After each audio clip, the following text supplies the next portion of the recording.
la Biblia, me encantaría que abrieran la Biblia esta tarde en el libro de Efesios. Hace rato hicimos la lectura, es el Nuevo Testamento. Si ahí buscan en sus aplicaciones, en sus teléfonos o en sus tabletas, no sé qué traigan o traigan una de veras, pero es el Nuevo Testamento, todos los evangelios. Ahí enseguida tienen la carta a los Corintios, Hechos, Romanos y Corintios, y enseguida está el libro de Efesios. Me encantaría que fueran conmigo al capítulo número 4, que es lo que leímos hace un momento. Efesios, capítulo número 4.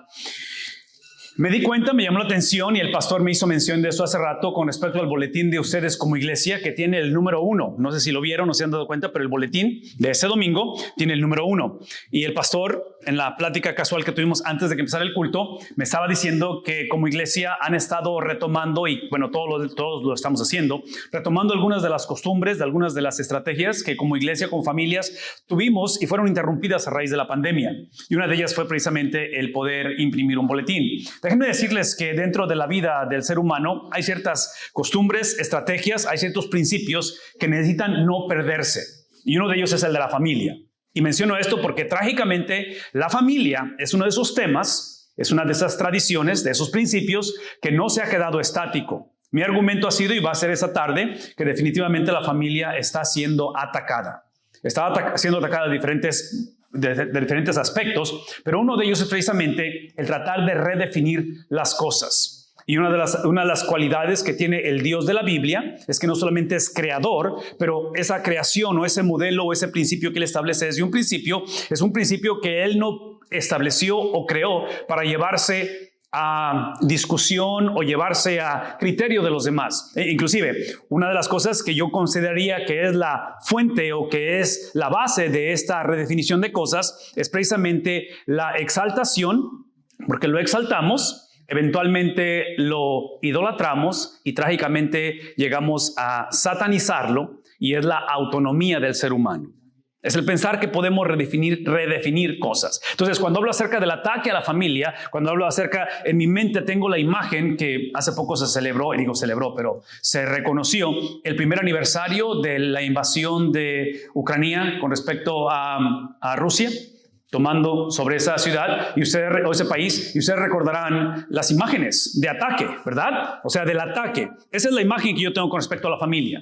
Con respecto a la imagen que Dios tiene, la imagen que Dios estableció, el principio que Dios ha puesto. Una de las cosas que quiero mencionar rápidamente con respecto, antes de entrar a la palabra de Dios, con respecto a la familia, y es que esta tarde yo sé que y esta tarde estaba lleno la plataforma aquí de solteros, en la cuestión de muchos de nuestros jóvenes solteros. Déjenme decir, porque aunque esta noche es una noche enfatizada en cuestión de parejas, déjenme decirles que la soltería no es un problema.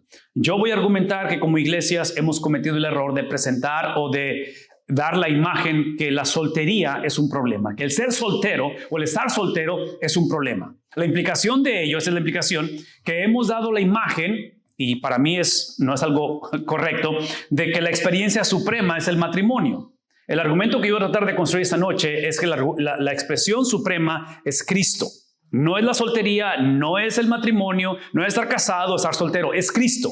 Entonces, menciono esto porque otra vez, aunque vamos a hablar del matrimonio, vamos a hablar acerca de relaciones interpersonales, pero el concepto aquí es que simplemente tenemos que entender la plenitud en Cristo. Entonces, una vez más, piense conmigo, porque lo que estamos haciendo esta tarde rápidamente es pensar en estos principios, en estos valores que son inmovibles. Piensen en la cuestión del boletín que está regresando esta tarde o este domingo, ¿verdad? Es una de las cosas que la iglesia o las iglesias hemos practicado. Algunas lo hacen de una manera electrónica, lo cual está perfecto, no hay ningún problema por ello, pero pienso en ciertos valores, y uno de ellos es la familia.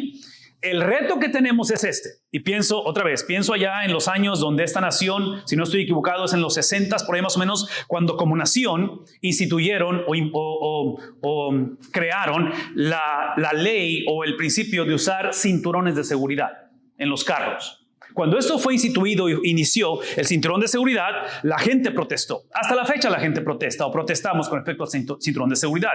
Se instituye, se implementa y se implementa como una ley.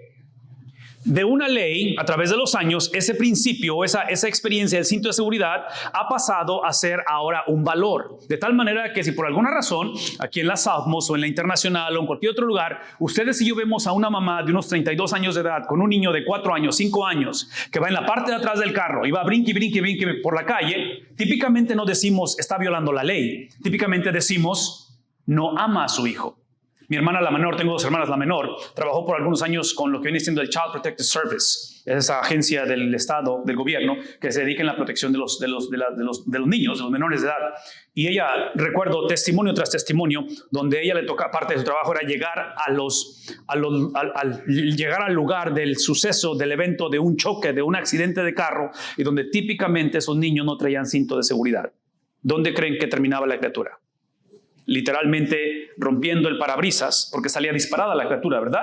Entonces, el punto es que ese cinto de seguridad, de ser una ley, eventualmente pasó a ser un valor, donde una vez más, no pensamos en que la mamá, al no ponerle el cinto de seguridad a su hijo, está violando la ley, lo cual lo está haciendo, pero pensamos en términos de moralidad, en términos de que no lo ama a la criatura, no ama a la criatura, en términos de que está poniendo en riesgo su vida, ¿verdad? Y de responsabilidad. Entonces, piensen conmigo con respecto a la familia.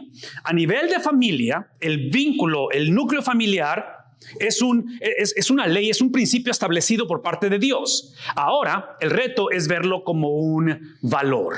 Y cuando digo valor, ese es mi punto, es lo que estoy hablando, porque estamos hablando acerca de parejas, del matrimonio, y obviamente hay solteros aquí. Muchos estamos todavía criando solteros, así es que lo que estoy por decir es obvio que se aplica en todo sentido, pero el punto aquí es de que cuando llevamos a cabo este principio, esta ley, y en este caso, pensar en un pasillo como pensar en posicionar a una pareja, a un varón y a una dama, ¿sí? Y llevar esta experiencia de unir sus vidas en matrimonio, que es dentro de los principios y leyes de Dios, de ahí llevarlos ahora a la cuestión de valor, a la cuestión de, otra vez, de decir, no solamente es algo que Dios instituyó, pero es algo de lo cual ahora tomamos decisiones y lo tratamos y lo navegamos a través de lo instituido, que es mi punto, aquí está mi punto, de que trágicamente somos una generación que en lo personal no creo que el divorcio es el pecado capital o el pecado imperdonable,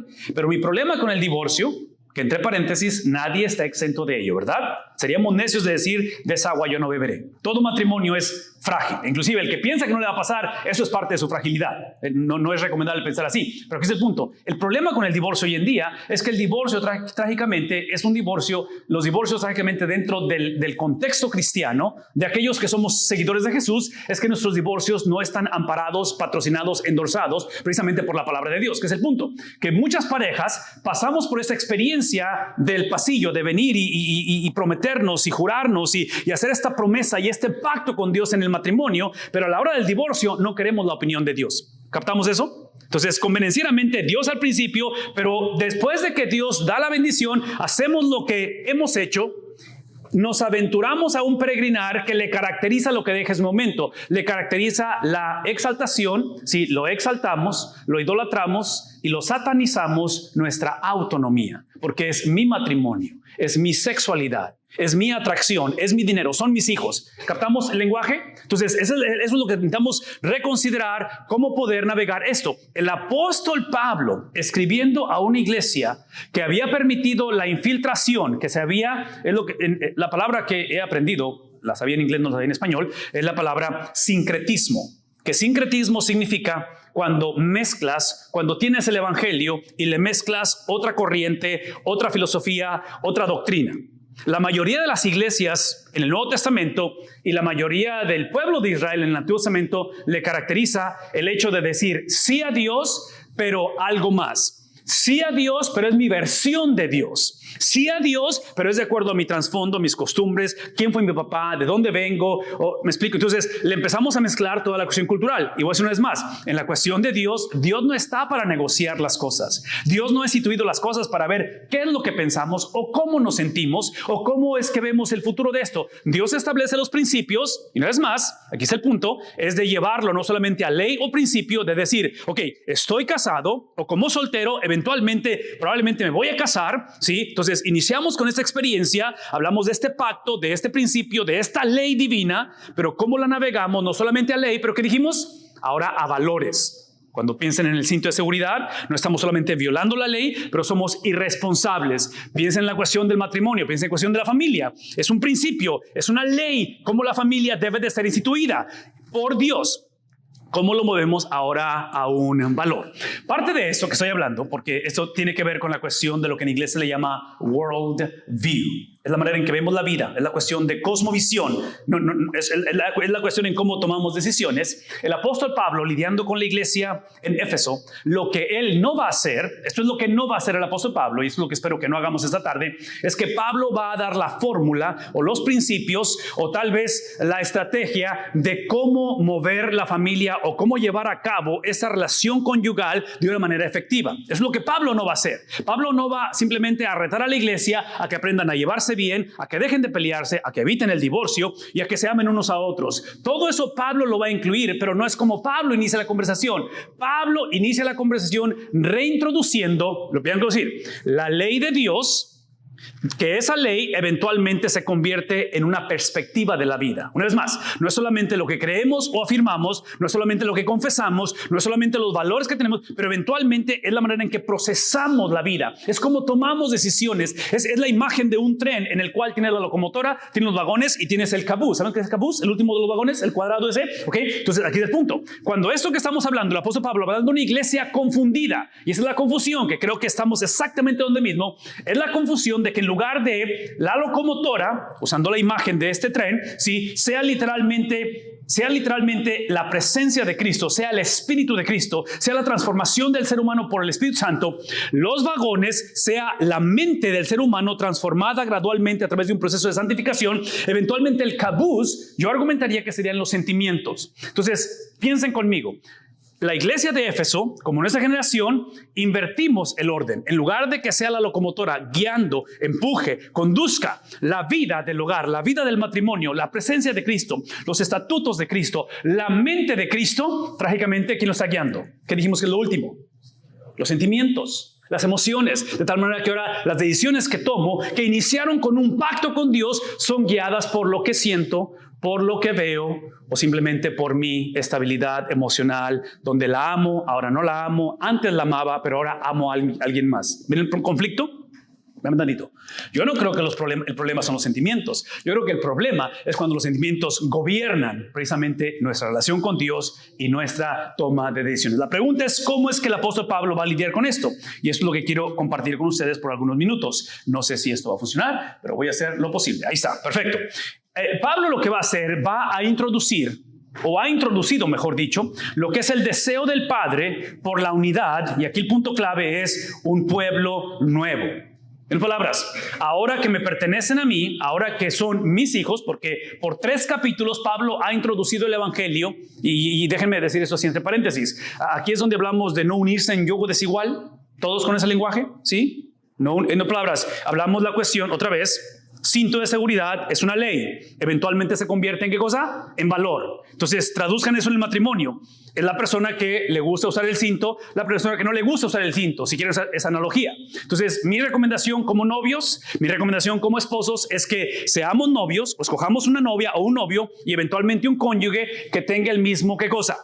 La misma perspectiva, en los mismos valores, porque el problema es que nos hemos casado con matrimonios donde uno se pone el cinto, otro no usa el cinto, en fin, cada quien tiene su manera de pensar, ¿verdad? Entonces piensen de esa manera porque el apóstol Pablo está diciendo, hey, es el deseo del Padre de que el pueblo de Dios viva literalmente en esta unidad. Esta unidad que Pablo está describiendo es la unidad del Dios Trino. Entonces no es la unidad de la iglesia o del matrimonio, es la unidad de alguien más. La palabra clave para mí es la palabra foránea. ¿Sí? Cuando vas a otro país, cuando eres extranjero, entras con un pasaporte típicamente. Si vamos a Inglaterra, si vamos a África, donde vayamos, hay un pasaporte porque somos foráneos, no somos de ese lugar. Entonces piensen en la unidad. Esto es el punto. Pablo no está pidiendo que la iglesia o el matrimonio se lleve bien. Pablo tiene que entender que esto que se ve como el ideal de la vida, el ideal de la iglesia, el ideal del hogar, por favor escúchenme, es la unidad que le pertenece a alguien más. Y esa unidad debe de ser transferida, acreditada. La palabra doctrinal es imputada. Entonces por eso dice en la pantalla, ¿es la unidad de quién? No de la iglesia. No es simplemente que la gente se reconcilie, deje de pelearse, se lleven bien, tengan consejería matrimonial y de alguna manera maduren y crezcan. Eso es importante. Pero eso es lo que produce esto que está en la pantalla. Entonces la invitación no es simplemente que tengamos compatibilidad o simplemente que de alguna manera ya nos llevemos bien y que no haya más abuso o que tal vez no haya más bullying. Espero que nada de eso exista, pero la conversación, por eso una vez más, pensando en el matrimonio, pensando en la boda, cuando hablamos acerca de una boda, y entre paréntesis, pastor, tengo que hacer este paréntesis grandísimo, porque tengo 2 años que salí de pastorear la iglesia local. Lo hice por 30 y tantos años, 31 años, pastoreé la iglesia local, y los últimos 2 años no he pastoreado una iglesia local. Sirvo a los pastores y trabajo con iglesias y predico mucho más de lo que predicaba antes. Pero vean lo que les voy a decir. Una parte que no extraño muchas cosas de la iglesia local. La parte que no extraño es precisamente el casar gente. Y tuve el privilegio de casar la hija de ustedes, pero la hija de ustedes fue fácil casarlos. Fácil. Y les voy a decir por qué. Porque hoy en día casar personas es un compromiso muy serio. Porque esto que estoy compartiendo es un lenguaje foráneo. Lo ignoramos muchos de nosotros. Entonces, casar a alguien hoy en día, y otra vez, no estoy en contra de casar personas, pero es difícil porque observen que lo que Pablo está diciendo es, esta conversación, esta cuestión del matrimonio no está basada en una unidad reflejada simplemente en la compatibilidad que tenemos, en el amor que nos prometemos, lo cual es importante. Pero ustedes y yo sabemos que eventualmente el tren, otra vez, el tren, si piensan en un tren, ¿sí? Todos sin excepción caminamos por este pasillo cuando nos casamos, literalmente con la locomotora, prometiéndonos y diciéndonos intencionalmente, y teníamos sueños y teníamos anhelos y soñamos con el two income family y que íbamos a hacer esto y bla, bla, bla, bla. Y de repente, ¿qué pasó? De repente ese matrimonio empieza ¿a qué cosa? Eso sucede por inercia. Eso es parte de la vida. Es la lucha que todos tenemos, donde como pastores, típicamente lidiar con la situación de consejería matrimonial es llevar a una pareja de ser que eventualmente empezaron a ser guiados por el cabuz, por las emociones, por lo que me hiciste o por lo que hice, regresarlos a ser guiados por la presencia de Cristo. Observen lo que dice en la pantalla. Es por eso que Pablo está hablando acerca de la unidad del Dios Trino, no la unidad de la familia o de la iglesia, reflejada, ahora sí, expresada a través de la unidad de sus hijos. Esto es lo que Pablo está diciendo. La unidad cristocéntrica, la unidad, otra vez, de Cristo dada a la iglesia. ¿Sí captamos eso? No es más, es la unidad de alguien más transferida, acreditada, imputada a la iglesia, a la familia. Escuchen esto. Pablo lo va a contrastar con ¿qué cosa? ¿Qué es el problema de Éfeso? Es el estilo de vida. ¿Qué tipo de estilo de vida? La palabra clave es estilo de vida porque no es accidental, no es circunstancial, no es simplemente porque de repente le sale el apellido y de repente, ¿me explico? Es literalmente un estilo de vida. ¿Qué tipo de vida? Egocéntrico. Una vez más, ¿qué dijimos con respecto a la autonomía? Empezamos a, otra vez, la empezamos a exaltar, a idolatrar y eventualmente a satanizar. Donde ahora se trata de ¿quién? Se trata de mí, de mis necesidades, de lo que yo pienso, de lo que yo deseo. Y aquí es donde lo que encontramos es esto. Esto es lo que encontramos. Es donde el apóstol Pablo, especialmente del capítulo 5, del 15 al 6, capítulo 5, versículo 15 al 6 al 9, está hablando acerca de cómo alcanzar y cómo mantener esa unidad. Y otra vez, mantener porque trágicamente empieza a haber variaciones o desviaciones de ellos. Esta carta de Efesios, déjenme poner de esta manera, y la invitación sería esta, porque el tiempo es muy corto y tenemos que ir a cenar. Yo traigo hambre, no traigo hambre ustedes, pero hay que ir a cenar. Esta es mi invitación. Si es posible antes de que se duerman esta noche, si es posible en la mañana, para los que se levantan temprano y, en fin, lean, solamente son 6 capítulos de Efesios. Lean Efesios en una sola sentada. Esa es mi invitación. Así, no piensen en capítulos ni en versículos, nada más de una sola sentada. ¿Por qué? Esa es la razón. Porque la carta de Efesios se le conoce como el capstone. O sea, el birrete sería el símbolo de graduación en el aspecto teológico o doctrinal del apóstol Pablo. En otras palabras, Pablo aquí está trayendo como un resumen de todo lo que, y este hombre tiene mucha influencia en la iglesia en el primer siglo, sus escritos, su ministerio, y está llegando a poner la cereza al pastel. En cuestión doctrinal, en cuestión teológica, en cuestión de principios, en cuestión de decir, ok, después de todo lo que he vivido, después de todo lo que he experimentado, después de todo lo que he conocido, está llegando a ese resumen, y ahí es el punto. Ahí es donde lo que encontramos es esto, es que el tema de este libro se encuentra, o sea, el epicentro de este libro, por eso les invito a que lo lean, ¿sí? Se encuentra en el capítulo 1, versículo 10, que lo vamos a leer ahorita, y del 4, 1 al 10. Ese es el epicentro, esa es la médula, ¿sí? Del libro, de tal manera que esto es lo que enfatiza. ¿Qué enfatiza? No la unidad del... Por favor, escúchenme, porque otra vez, no estoy en contra de consejería, no estoy en contra de buscar apoyo y ciertos grupos de escuela dominical o grupos, porque todo eso es importante y es necesario, pero escuchen lo que voy a decir. Esta cuestión de la unidad, esta cuestión de llevar a cabo el propósito del matrimonio, si están tomando nota, esto es lo que quiero que se lleven. La razón o el propósito por el cual nos casamos no es simplemente para que ande caminando uno de 2 años que se parece a mí, ¿verdad? Qué bueno que se parece a mí en la criatura. Pero escuchen lo que voy a decir. Sí, el propósito del matrimonio es literalmente llegar a ser uno. En inglés es la palabra oneness. Es llegar a ser uno. Y es una experiencia que inicia, escuchen lo que voy a decir, porque quiero que piensen en términos de salvación. Inicia desde un aspecto legal. En el caso de nosotros, de mi esposa y yo, aquí traigo el anillo, aquí en la iglesia Salmos, fue el 19 de julio, aquí en la Boulevard Internacional, 19 de julio de 1997, es donde legalmente, escuchen el lenguaje, legalmente hicimos un pacto ante Dios, ante el gobierno y ante la iglesia y la sociedad. ¿De qué? De que estábamos uniendo nuestras vidas. Entonces, fuimos completamente, 100%, totalmente casados. Pero nos ha llevado casi 26 años en poder llevar a cabo el propósito por el cual nos casamos, que es ¿qué dijimos? Esa cuestión de unidad, o aquí está el punto, construir una vida juntos. Es lo que trato de decir. Oneness, cuando hablamos de unidad, es, y escuchen, por favor, escuchen, porque somos una generación que hoy en día, otra vez, el tren, ¿sí? Locomotora, vagones, ¿qué es el último?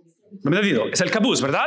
Las emociones. Somos una generación que observen Hollywood, observen Netflix, observen la generación que vivimos, y uso esos términos nada más porque son los íconos de nuestra generación, pero somos una generación que idolatramos, otra vez, exaltamos, idolatramos y satanizamos, ¿qué cosa?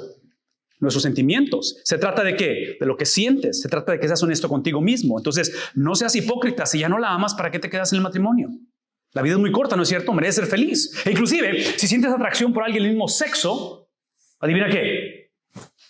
Sé honesto con... O sea... Ok, ya saben que soy ¿verdad? Ok, mi punto es la cuestión de simplemente reconocer que en este caso, otra vez, en el 97, 19 de julio, legalmente casados. Por 26 años hemos caminado basado en esa experiencia legal, que entre paréntesis, la única manera de deshacer esa experiencia legal es a través de otra experiencia legal llamado, ¿qué cosa? Divorcio. Ok, escúchenme, por favor. Esa experiencia legal, el matrimonio, ha sido la base, ha sido el fundamento, si no sería unión libre, ¿verdad? Si no nos casamos, es unión libre, ¿verdad? Que es un problema muy serio, porque unión libre, escuchen lo que voy a decir, unión libre es simplemente enseñándole a mi pareja a hacerme infiel. Eso es lo que es la unión libre. Unión libre es enseñarle a mi pareja cómo me sea eventualmente, ¿qué cosa?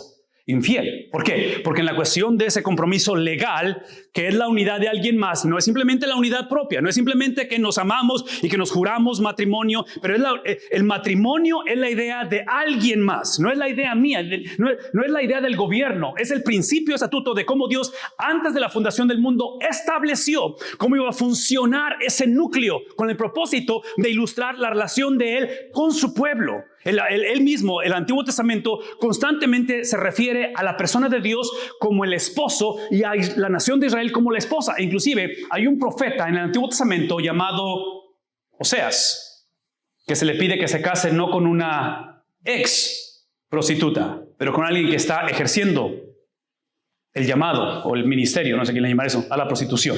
¿Qué es el punto? De que esa analogía, esa cuestión de unidad es ilustrada a través del núcleo, a través de ese vínculo familiar. Este es mi punto, aquí es mi punto. Quiero que traduzcan lo que estoy diciendo ahora a través de la salvación. La salvación de tu alma y de mi alma no inicia en lo que sentimos cuando dimos nuestra vida a Cristo, en el testimonio de cómo mi vida ha cambiado. La salvación de nuestra alma inició en una transacción legal. Y la legalidad de ello, estamos a 2 semanas de Semana Santa, de Domingo de Resurrección. ¿En 2 domingos se celebra Resurrección? Sí.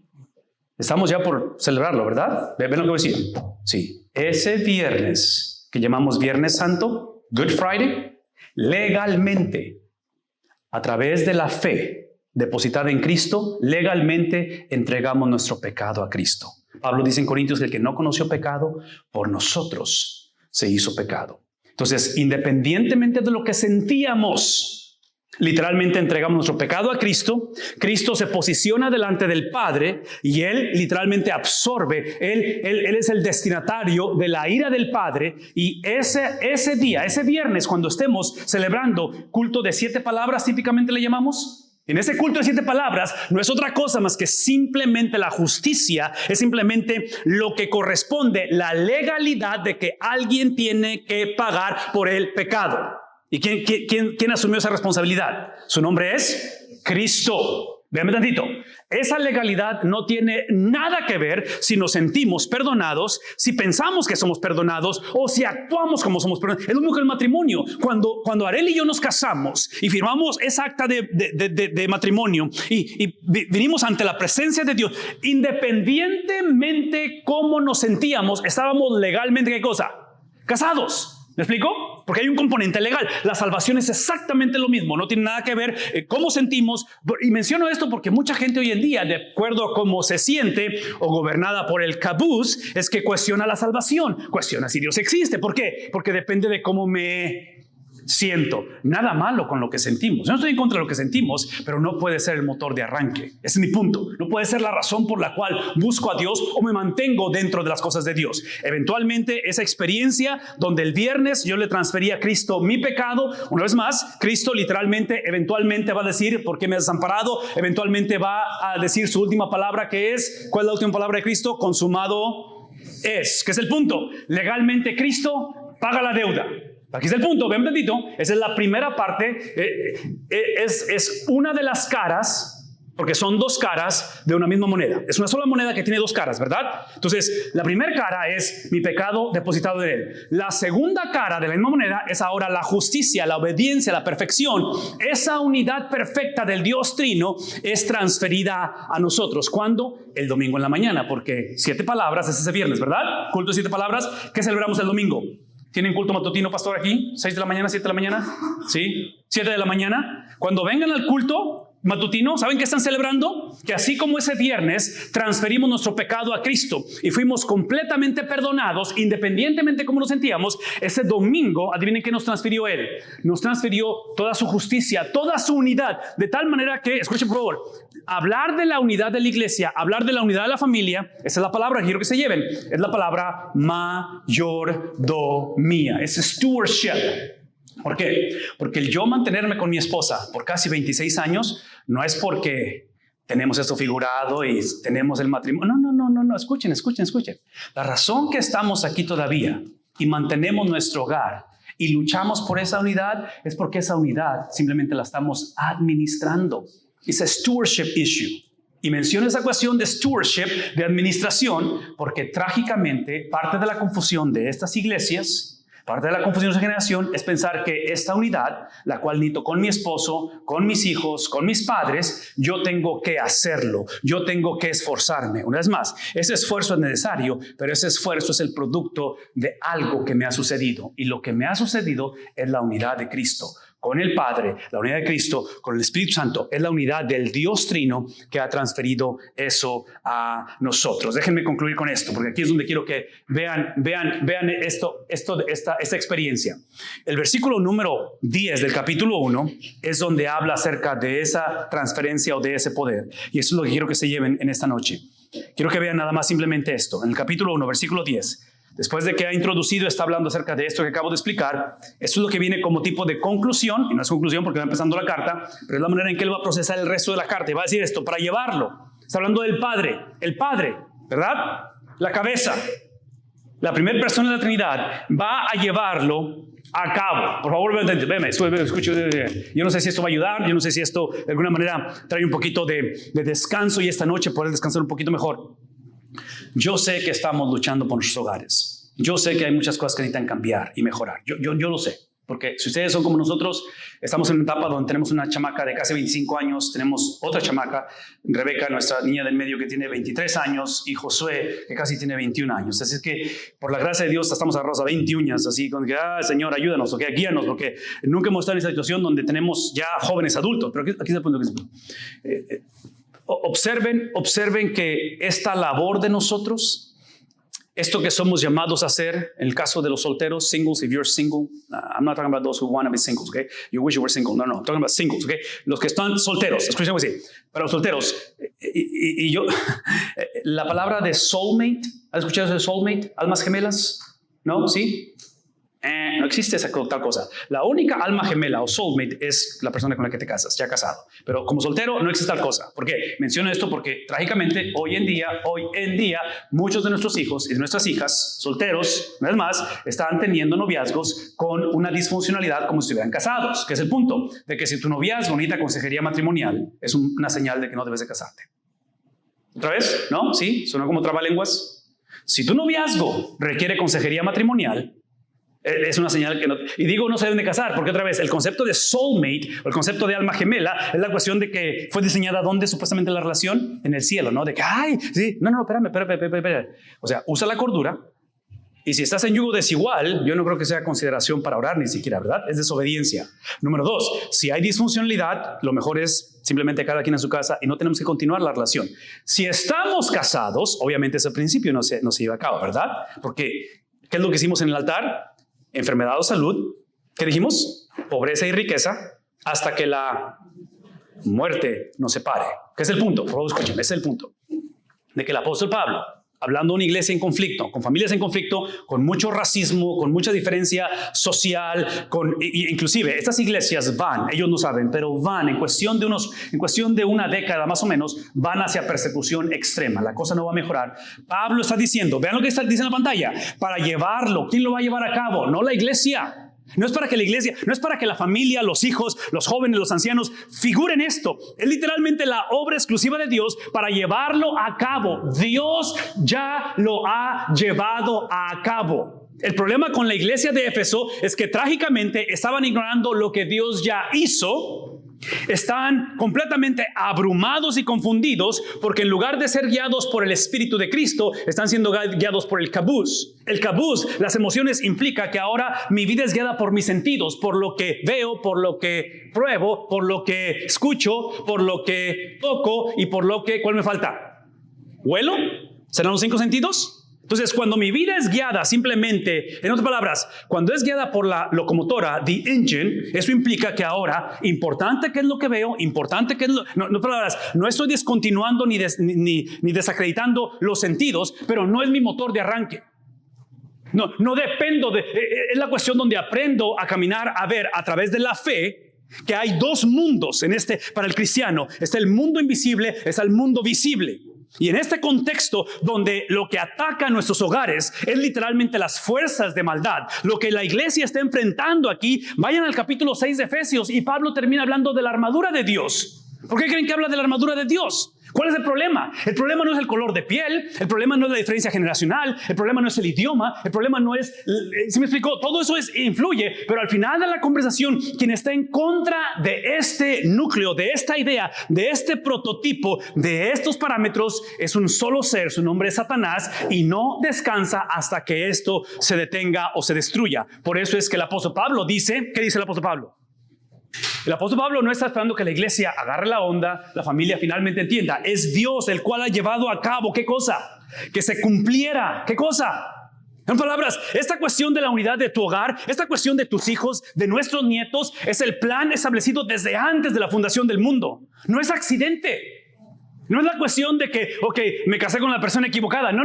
Ese es el Dios de la Biblia que gobierna todas las cosas, que nunca ha dicho ups, que nunca se muerde las uñas, que se está tronando los dedos o que no sabe qué hacer con nuestras vidas. ¿Me explico? Entonces está recordando, está diciendo el apóstol Pablo, es para llevar a cabo cuando se cumpliera el tiempo, en el tiempo de Dios. ¿Qué pasó en el tiempo de Dios? ¿Ven lo que dice? Esto es lo que dice, reunir en Él. ¿Quién es Él? ¿Quién es Él? Es Cristo. Se trata de la supremacía de Cristo. Reunir en Él. ¿Qué va a reunir? No solamente judíos, no solamente griegos, no solamente romanos, no solamente gentiles, no solamente... ¿Qué es lo que va a reunir? No palabras, eso es lo que está diciendo. El apóstol Pablo está escribiendo estas cartas desde un espejo retrovisor. Hay un parabrisas, windshield, hay un parabrisas que te muestra que hay que movernos hacia adelante. Hay una opresión romana, hay diferencias raciales, la cosa está difícil. Pero Pablo está diciendo, el windshield, lo que es el parabrisas, movernos hacia adelante, lo vemos a través de lo que ya sucedió. Pablo está hablando de lo que ya sucedió, no de lo que la iglesia necesita creer para que suceda. ¿Ven la diferencia?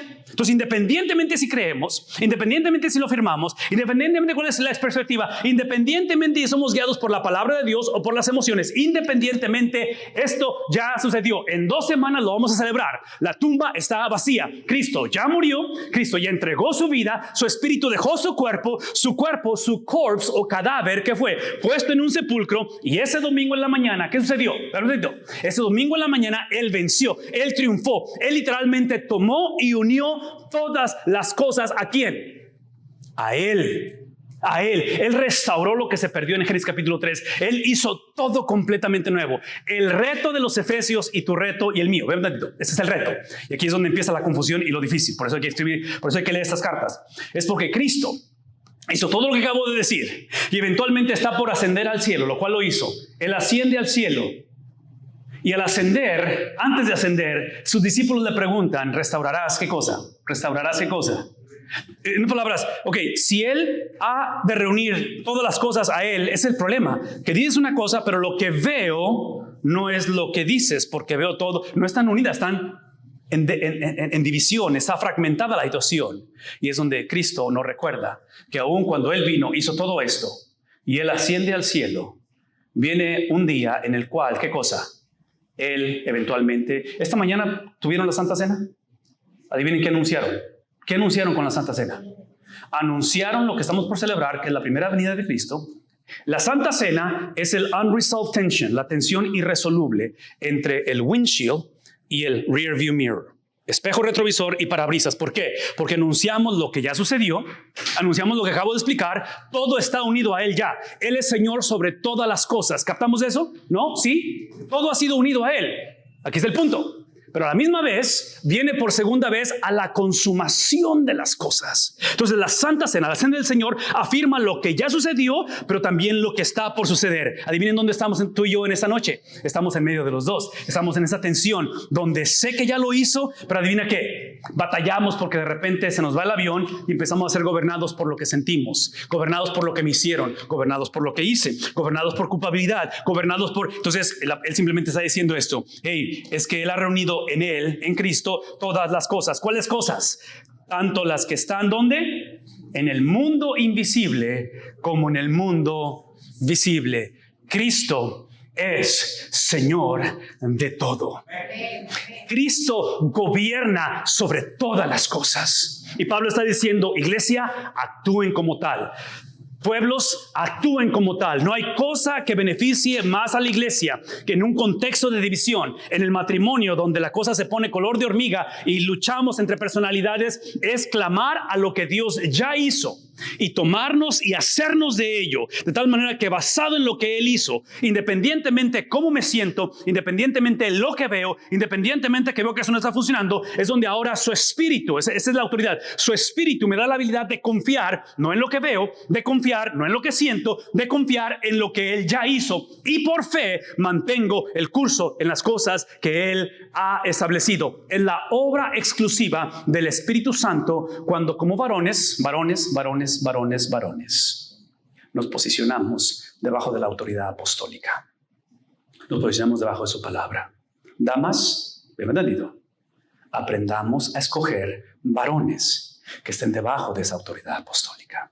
Y si por alguna razón nuestros esposos o hijos, o tal vez los novios de nuestras hijas, o los yernos que tenemos, no estamos liderando de esa manera, es tiempo de regresar a lo que Cristo ya hizo. El liderazgo de Jesús, lo celebraron esta mañana en la Cena del Señor, es un liderazgo sacrificial. Es un liderazgo de redención, es un liderazgo de servicio, es un liderazgo que el libro de Isaías habla y dice que Él enmudeció y no abrió su, ¿qué cosa? No abrió su boca. Es el liderazgo que requiere de hombres como nosotros hoy en día, donde nos caracterice, ¿qué cosa? Sumisión a la palabra de Dios. Lideramos, gobernamos, controlamos a través de una vida de servicio, de una vida de sacrificio, de una vida en la cual, ven tantito, varones, nos posicionamos debajo de Dios a través de la iglesia local. Un varón sin iglesia eventualmente empieza a gobernar de acuerdo a su criterio o a su cabuz. Y no se han dado cuenta, pero como varones no hay cosa más autodestructiva y más dañina en la sociedad que un varón gobernado por el cabuz. El abuso que vemos hoy en día es de hombres que trágicamente hemos sido gobernados por qué cosa? Por mis impulsos, por mis deseos, por mi entendimiento, simplemente por mi persona. Es lo que Cristo vino a destruir, vino a restablecer. Y esta noche inicia entregando nuestra vida a ese Cristo. Póngase de pie.